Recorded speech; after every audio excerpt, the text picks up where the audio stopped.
Why, hello, my darlings. How are you? Just your friend Cruella has come to visit here at Mind and Muse Crafts, they say this place is called.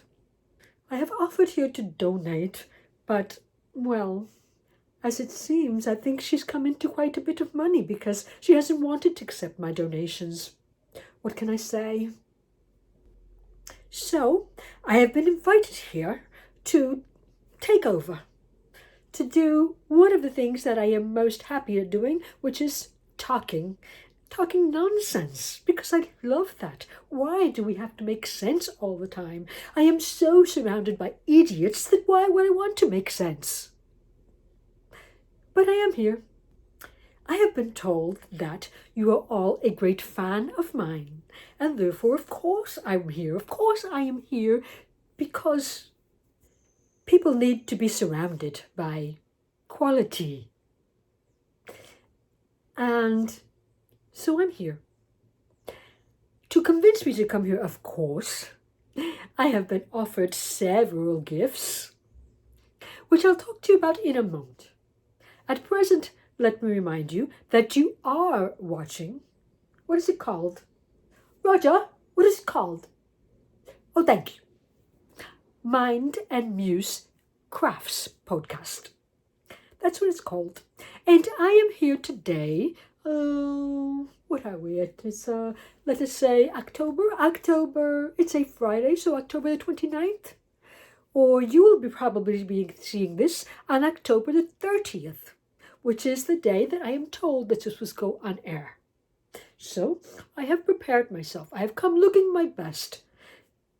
I have come seeking spots.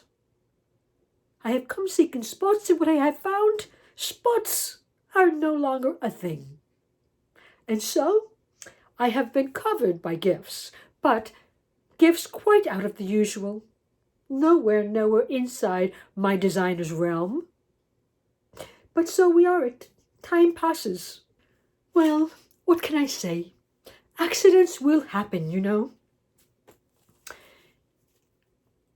Anyway, back to why I have been invited here.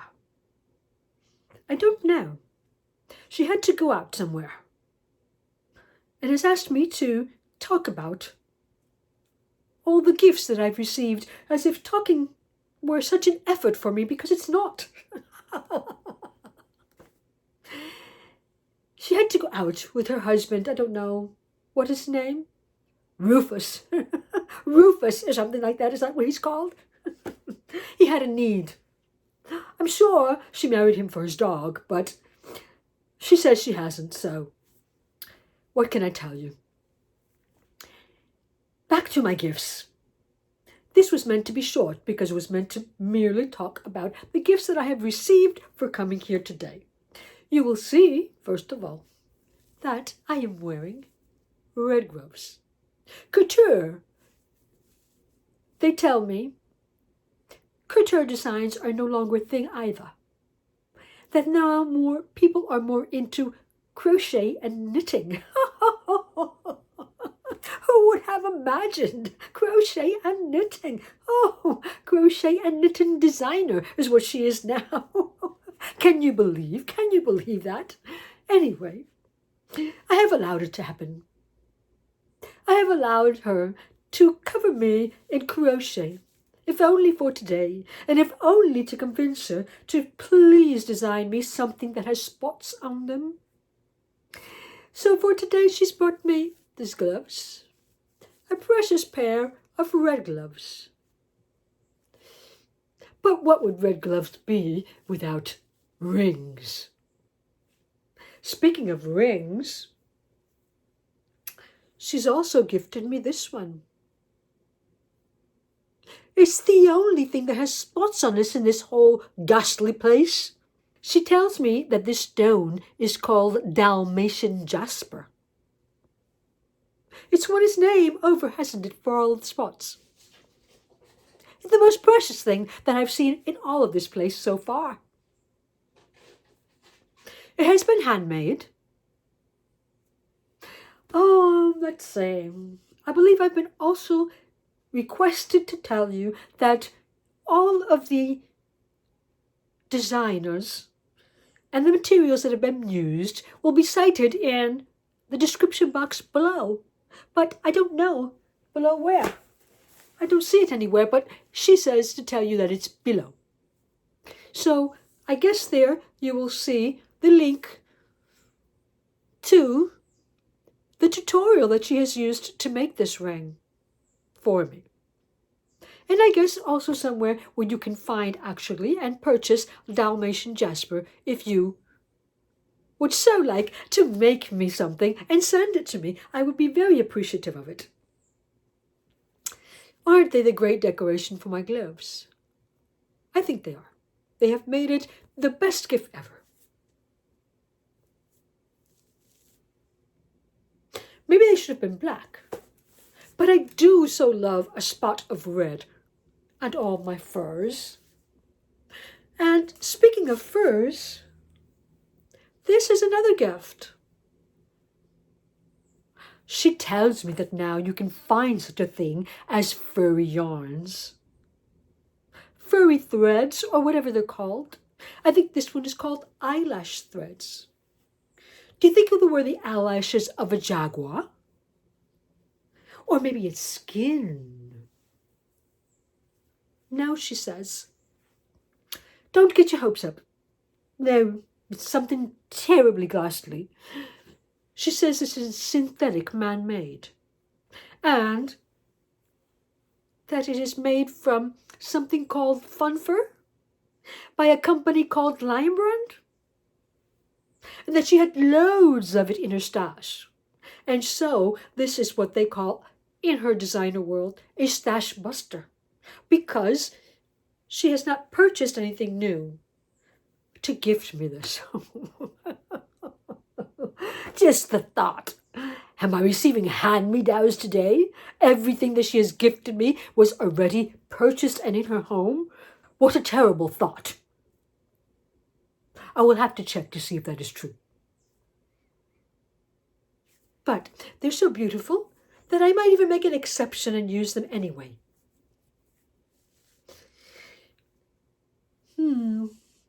What did she tell me about those? She told me that this pattern can be found on the internet. It can be found free of charge. Imagine that. People give away their designs nowadays. Incredible. She told me that the name of the designer is Willmade, and the page willmade.com. This is a crescent shawl, and she's obviously had to make it a lot shorter because I told her that I would purchase additional material, but she would not let me. It must be that Rufus has come into some money, I guess. I don't know. So she has this thing that she wants to minimalize, and she only wanted to use what was in her stash. She would not allow it. So she's had to make it extremely shorter.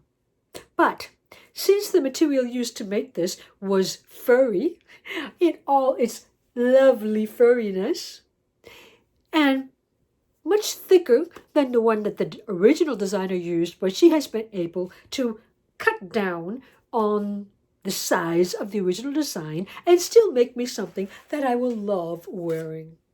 Who wouldn't? Who wouldn't love being wrapped in such a soft, furry lusciousness?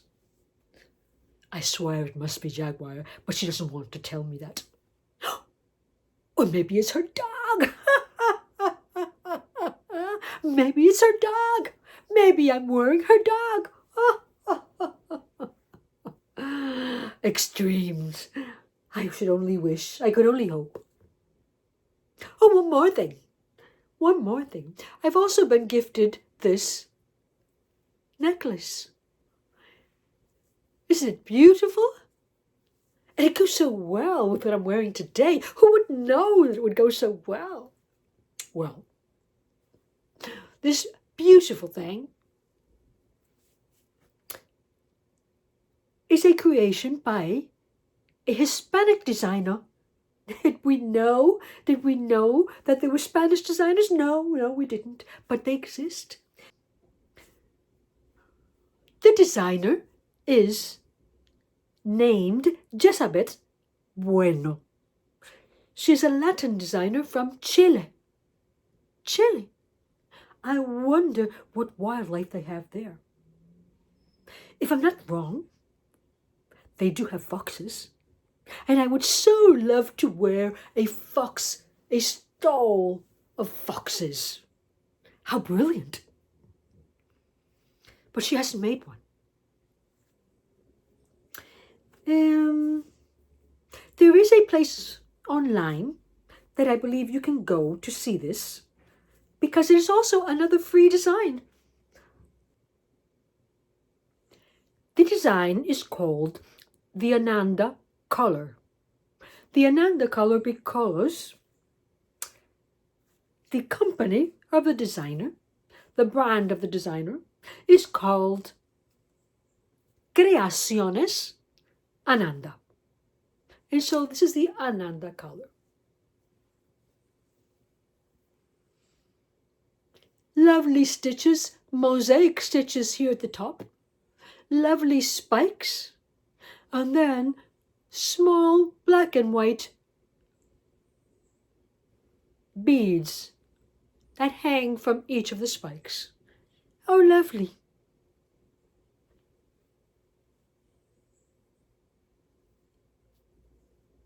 You can see that the main color is black and white, and then where the color connects, it is completely black. So I will show you things that you cannot do with gloves unless they have holes in them. Not even crochet gloves. I'll have to take it off. This is the version she has presented.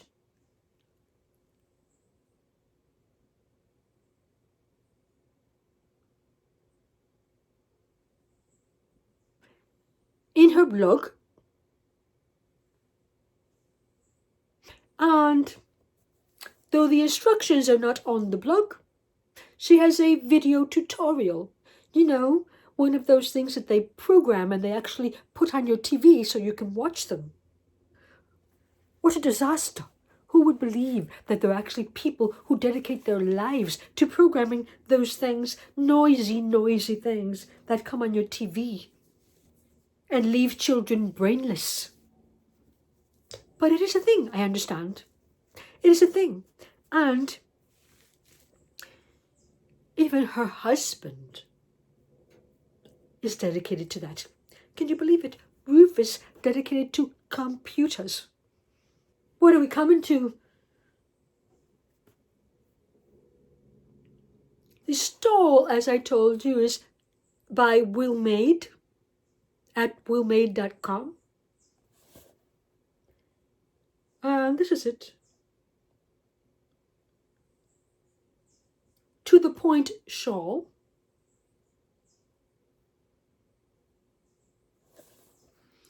And we have made it into a stole simply by changing the yarn and leaving off the edging. So if you use fur, then you get this gorgeous stole that I am wearing. So much more beautiful than fur, don't you think?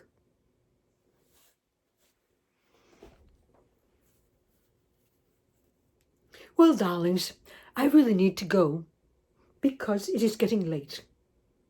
And I need to move on. There are things that I need to see, people I need to speak to.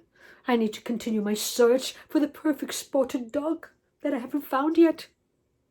And I need to make sure that Roger, who is staying behind today, is actually doing what I asked him to do, because you would only know how surrounded one can be by incompetence. By incompetence, I say, yes.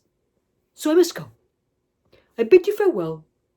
Taloo, ciao, tally-ho, and all that type of thing. And I'll see you again, maybe someday. Actually, hopefully, I will never be invited again to this wretched, wretched place. Oh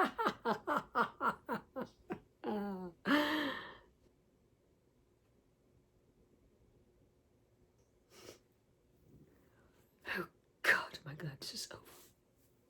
I sincerely hope that you have enjoyed our little get-together today and that I have offended no one. No animals have been hurt to make this video. I have been Cruella before on 2 occasions, and so I did want to share it with you. In case you haven't seen it before, what these costumes have looked like at that moment. In 1961, Walt Disney Productions released the animated movie 101 Dalmatians, in which Cruella, an eccentric villain, appeared for the first time. Cruella was a hit, and since has featured in at least 6 movies and several series. Glenn Close starred as Cruella in the 1996 version of 101 Dalmatians and in its sequel 102 Dalmatians in the year 2000. Victoria Smurfit portrayed a version of Cruella in the 4th and 5th seasons of the ABC series Once Upon a Time. Most recently, Emma Stone portrays Estella, a version of Cruella in her early years, in the movie called Cruella that came out this year. But my favorite portrayal is that of Glenn Close, because I particularly love the glamorous outfits and the hairstyles. Did you know that in her contract with Disney, she is allowed, or she was allowed, to keep all of the outfits that she used during both movies, 101 Dalmatians and 102 Dalmatians also? That is quite a collection. Over the years, I have tried to become Cruella on several occasions, mostly for Halloween. I started out by trying to recreate the cartoony version of Cruella in the animating series because that makeup is really pronounced and really exaggerates all of her features, and so it was kind of fun. So this was the first time that I really tried to recreate those pronounced features that they give Cruella in all of those comic images. Later on in 2015 was my second attempt at recreating Cruella. That year, well, I was a lot more organized in my preparation, and I purchased the wig with enough time in advance so that it would get to me in time, and I went out looking for the different makeup that I needed, the accessories, and I think I did a better job that year. It's the strong features of her long nose and her strong cheekbones were better recreated this time. 2015 was the first time in the longest time that I was able to actually be with my elder children on Halloween, and we were actually able to dress up and go out together. It was a really fun time. Finally, we arrive at 2021, where this year I tried to recreate the Glenn Close version, as you've all seen. And this was also a tutorial online. It was actually a tutorial in Spanish. The site was called El Ojo de las Grallas. And it is in Spanish, but I kind of guess you could follow along. Of course, it's not the only one. It's just one that I thought looked pretty good in itself. I guess this year was one of the years where I put a lot of thought into what I wanted to recreate, and also a lot of time. Yes, I guess the most important thing this year was that Cruella went all out crochet, because I was able to add a lot of accessories to my outfit. The earrings, the necklace, the stole, and the gloves, and even a ring also. So yeah, I'm pretty proud of the costume that I created this year, and hopefully you've enjoyed it all with me also. And as always, I thank you for watching.